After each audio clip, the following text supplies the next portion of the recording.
This is QTV News coming to you live from our studios on Kairaba Avenue, and I am Ibrahim Abalde. Thanks for joining us.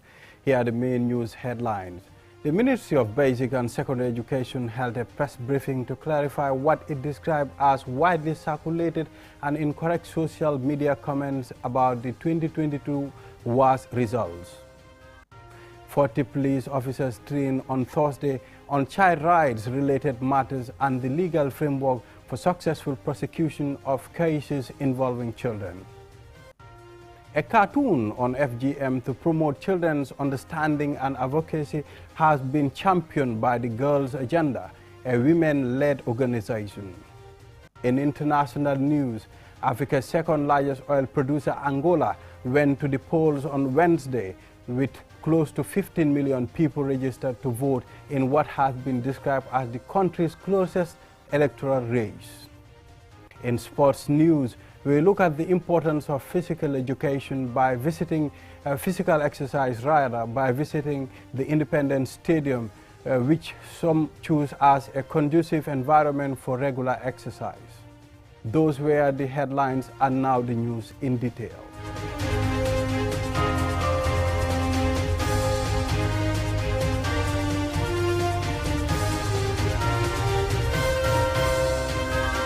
Welcome back. The Ministry of Basic and Secondary Education, MOPSI, held a press briefing to clarify what it described as widely circulated and incorrect social media comments about the 2022 WAS results. The ministry contends those comments do not reflect the general performance of the candidates in the exam, such as that there are some 1,000+ outstanding results in this last batch. Mohamed Lamin Choi has the latest. A week after the West African Examination Council (WAEC) issued a press release which analyzed the Gambia's 2022 WAS result, the Basic and Secondary Education Ministry is seeking to clarify and update the examination result. Leading the press briefing is the Permanent Secretary of MOPSI, Louis Moses Mendy. There was an outstanding of 1,458 students whose results at the time was not presented by WAEC in their analysis. So therefore you could see that that gap could change the narratives if that is in. It is my pleasure to inform you that this morning some part of that 1,458 students' results have been sent to us this morning.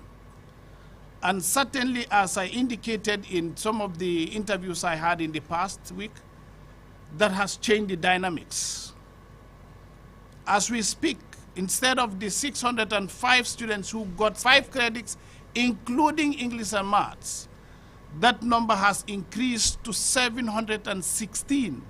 The PS further reveals that there are pending results with WAEC that are yet to be published for analysis. The ministry implies WAEC's previous analysis of the result missed out certain important facts that would have given what it considers a more accurate analysis. There are students who got 6 credits, who got 7 credits, who got 8 credits, who got 9 credits. Unfortunately, they have not been captured in any of the analysis that has been circulated.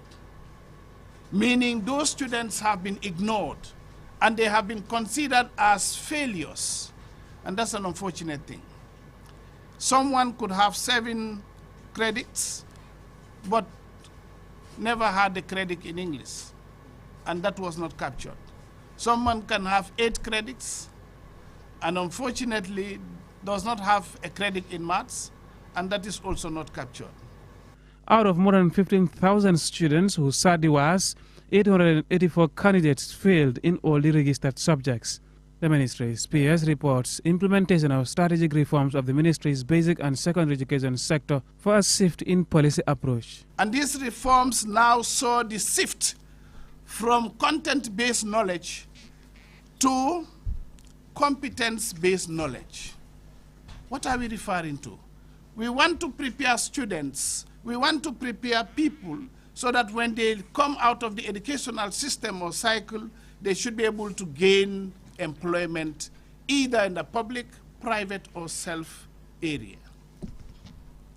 And that's what led to that competence-based knowledge shift by the ministry. Though the ministry has what experts describe as a detailed education policy with ambitious goals, there are concerns over limited funding opportunities or investment by government. This continues to be a challenge for the much-needed transformation of the country's education sector. Mohamed Lamin Choi, QTV News. 40 police officers trained on Thursday in investigations, interviewing techniques, evidence gathering and the legal framework for successful prosecution of cases involving children. Ajibintu Drame reports. This 3-day training is aimed at protecting and safeguarding the rights of children who are part of the vulnerable groups. It involves various sections within the Gambia Police Force, such as child welfare officers, prosecutors, investigators, station officers and tourism security. Buba Sarr, a representative of the Inspector General of Police, thanked UNICEF for their partnership while challenging the participants to broaden their horizons to make a positive impact. But you need to know what to do. It's all about that. Investigation, evidence gathering, interview or not, it's all about knowing what to do, so that whatever you do would be admissible in court. Imploring stakeholders to ensure the rights of children are safeguarded and protected in the spirit of the Convention of the Rights of the Child. Marcus Angula, a UNICEF representative, says the police have a huge role to play, adding that the training is significant for participants to have the requisite skills to provide child-friendly services. This enhances the way that the child is going to have to experience the criminal justice system, and it will also go a long way in terms of prosecution, in terms of proving the case before court, ending impunity, as well as seeking justice and remedies for the child victims.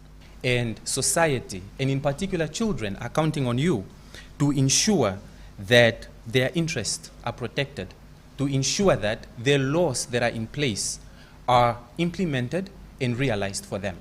Because as law enforcement, if our response is not a positive and well-thorough response, then it means that all the provisions that we have in our laws will remain just a promise on paper. The police are often the first point of call in issues of instability or child-related cases. Superintendent Laminjai urged participants to share the knowledge gained on the course with colleagues in their various units, adding that the protection and cases of children are a collective and collaborative responsibility. For the SK Balaja, Assistant Commissioner, Kanifing Municipality, also challenged participants to take the training seriously. We need more and more and more training so that we equip ourselves very well. The methodologies that you're going to do is going to be superb. Right? Gone are those days when you're faced with a lot of challenges because you don't know, maybe probably the technical know-how. But I'm sure these are international standards. Fatoumata Balde, Assistant Station Officer at Sanchaba Police Station, and a participant, says she is excited because she has a passion for children and women-related issues. She explains her expectations from the training. As we all see in the Gambia presently, kids are suffering, women are suffering.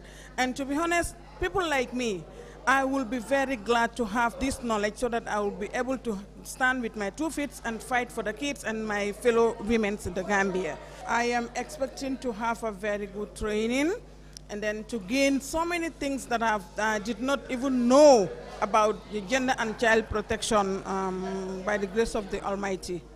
This training is expected to equip the police with the knowledge to deal with child-related cases professionally and legally in a friendly and professional manner. Ajibintu Drame, QTV News. Well, capacity training is very important, especially to our law officers.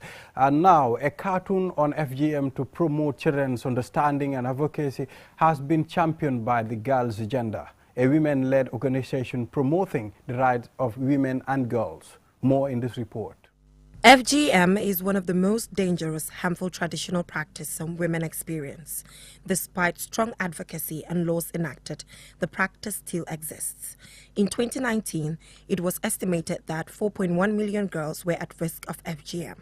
This number is projected to rise to 4.6 million in 2030. Now, women-led organizations are looking for more innovative ways to continue to advocate change. Aminata Jaita, Programs Officer at Girls' Agenda, explains. So at the level of the girls' agenda, we thought the need to be more innovative again in our advocacy, to take up a completely new approach to advocating against genital mutilation. And you will also realize that the consequences of FGM affects children a lot. So having children at the center of advocacy was one of the main driving factors for us having the cartoon, because it is specifically targeting children. And you will understand that children learn a lot through cartoons.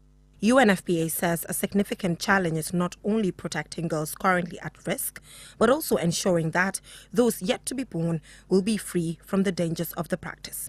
So what does the cartoon highlight? Actually, if you watch it, you will realize that it explores a lot of issues that are existing realities in our communities. This includes issues around general misconceptions on FGM, religious misconceptions on the practice, how society also actually believes in the practice, as well as the complications around female genital mutilation. It also provides a safe haven, which is very interesting to watch from the cartoon. It provides a safe environment or a safe home where kids actually will run to whenever they are at risk of female genital mutilation. It is important to note that FGM-concentrated countries generally experience high population growth and have large youth populations, which increases the burden of continued advocacy. How will the girls' agenda ensure that the cartoon reaches every child? Very, very particular about the coverage as well as the information reaching the farthest kid in the Gambia. So what we have, what we started is with the premiering, because the premiering will target a lot of young adolescent girls and boys who are students and also who are people in the communities. But we are not only stopping at that. Later on, as the second phase of the project, we are going to translate the cartoon, and the process has already started with the production company to translate it to Mandinka as well as Fula. The cartoon will premiere on the 26th of August 2022 at Ibunjang Theatre. Why do you rescue girls like me? We've gone through the harm and pain for too long. It is time to break the cycle and protect you girls. I went through FGM, and I don't want anyone to face the same things I did again. Reporting for QTV News, I am Jenna Bosongo. Well, it is said, catch them before they grow. Now, that story there by Jenna Bosongo will take us to our first commercial break. When we return, we have a local, international, and sports news stories. Do stay tuned. Have you been looking for the perfect indoor router with long-range Wi-Fi coverage and faster internet speed connecting all your smart devices? Well, we present to you the Qcell Indoor Router, a router that has all you need and much more. For just $4,275, you can get 4G plus internet speed, wide coverage, and connect up to 15 devices. That's not all. The indoor router can be used for both office and home needs. So, enhance your internet experience with our indoor router. For more info, call our customer care on 111. Qcell, Senior Plus. We innovate, others follow.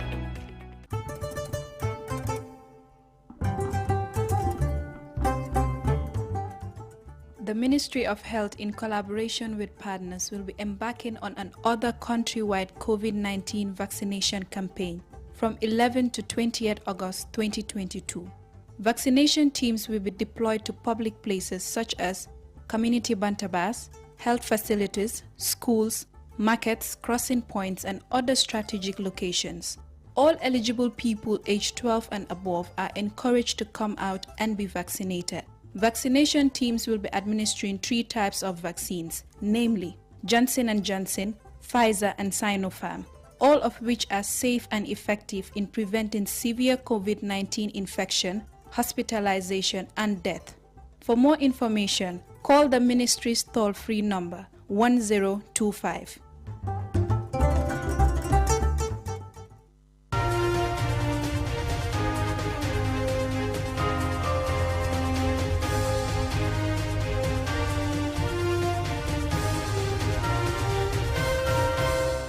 Welcome back from that break. Now, have you ever wondered what happened to the meat we eat before it ends up on your table?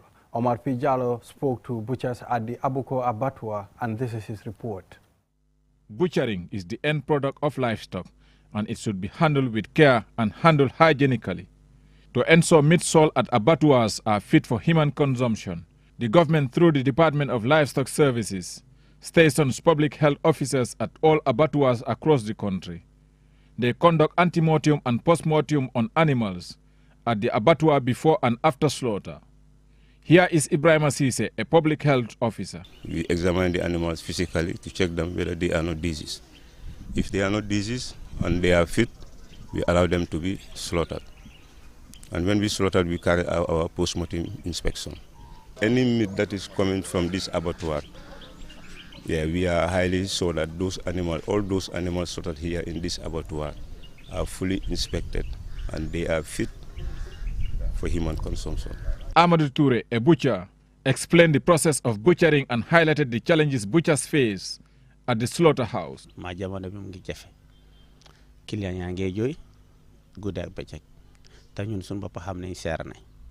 Things are hard. Customers complain daily, and we the butchers know that meat is expensive. But it is not our fault.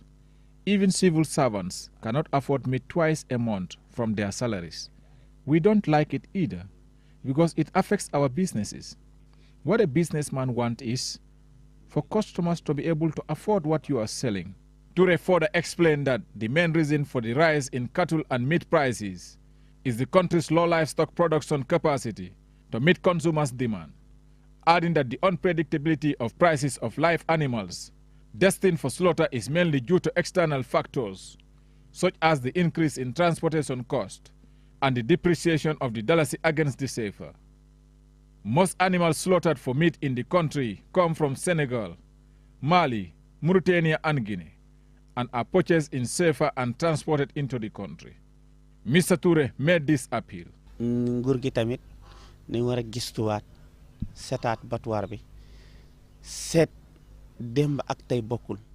The government should revisit the slaughterhouse and consider expanding it and improving the facilities there. When the slaughterhouse was built in 1973, the population of the Gambia was much smaller and few cows were slaughtered daily. But today, we slaughter over 100 animals every day. We used to have a truck to transport meat to the different selling points across the country, but it has been grounded for over 3 years now. Also, there are no cold rooms to preserve the meat. Kilika and Modulamin Jallo, both dealers, also explained that the high cost of meat is because 70% of the animals are imported.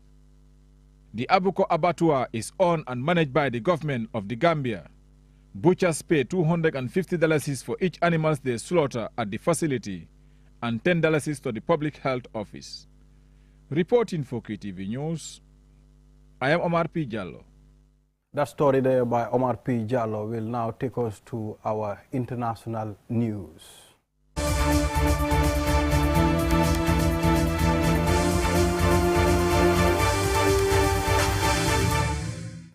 Africa's second largest oil producer, Angola, went to the polls on Wednesday with over 14.7 million people registered to vote at 13,200 polling stations across the southern African nation.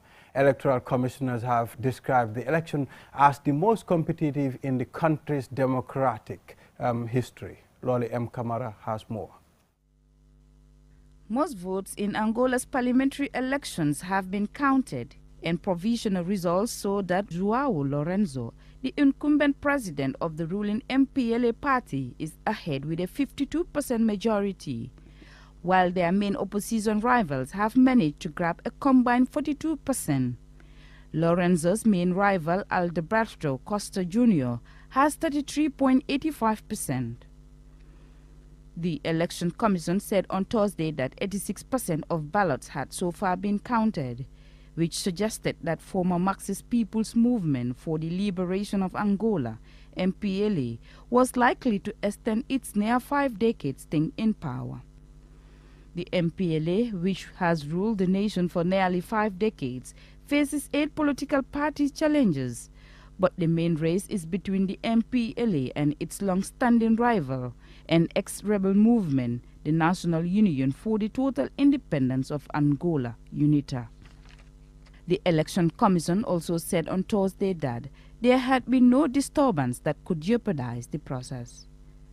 Angola won independence from Portugal in 1975 and is the third largest economy in sub-Saharan Africa and Africa's second biggest oil producer.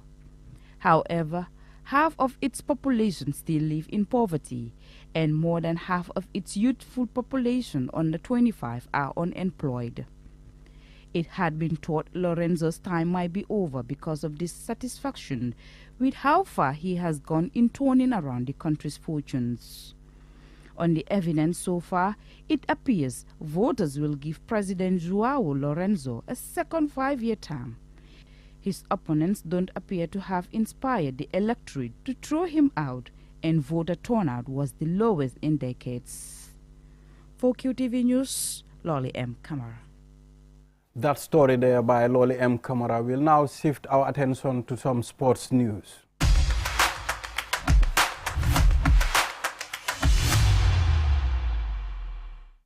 Physical exercise coupled with proper nutrition and a healthy diet can improve one's health by reducing the risk of developing various severe diseases or health conditions. Momodu Gajaga went to the Independence Stadium where some people go to do their physical exercise to stay fit and healthy. Here is his report. Physical exercise can improve brain health and weight management, among other benefits. A lack of physical activity can have negative effects on one's health, well-being, and quality of life. For some, especially the working class, the Independence Stadium is a conducive place for physical exercise. Running, walking, playing football, and aerobics are some of the most common physical exercises people do at the stadium. Abdullah Sohna and his training partners are very passionate about physical exercise. Yeah, basically it's not about competing with anyone. I just want to keep healthy, keep fit, maintain my well-being, and ensure that I follow my path, have a plan, and achieve it. It follows me throughout my career, not only on the training ground, but as work as well. Aerobics is an exercise popular with women and girls. It helps them burn belly fat, lot of calories, flex its muscles, and keep them fit. Binta Toure is a regular and shares her goal. We all know exercise is really good, not for only physical fitness, but I think also for mental well-being. So especially when you're working, you're normally under a lot of stress. So for me, it is a way of distressing and, doing it in a healthy way as well. So for me, it really helps me to kind of like regain my energy, if I can put it like that. Because normally when I'm back at the office in the morning, I am freshen up, ready to get my day started. Umi Jallo, a trainee in physical exercise, apart from training to keep fit and healthy, she has an added motivation. One, I would say physical fitness. I want to stay healthy. I want to look good. And basically, yes, that's it. Physically fit, I think exercise is important. Mohammed Legally Cole, a fitness trainer at the stadium who leads these women and girls in various exercise modules, says physical exercise is good for our bodies. Scientifically, exercise is something that you can do repetitionally or continuously for a particular reps and for a particular time. So because of that, people need to have exercise daily, if not daily, at least 3 times a week. And the reason being, not only for your fitness, but for your well-being. During the government-imposed lockdown to prevent the spread of COVID-19, sporting activities were curtailed and recreational centers and gymnasia across the country were closed to help reduce the spread of the virus.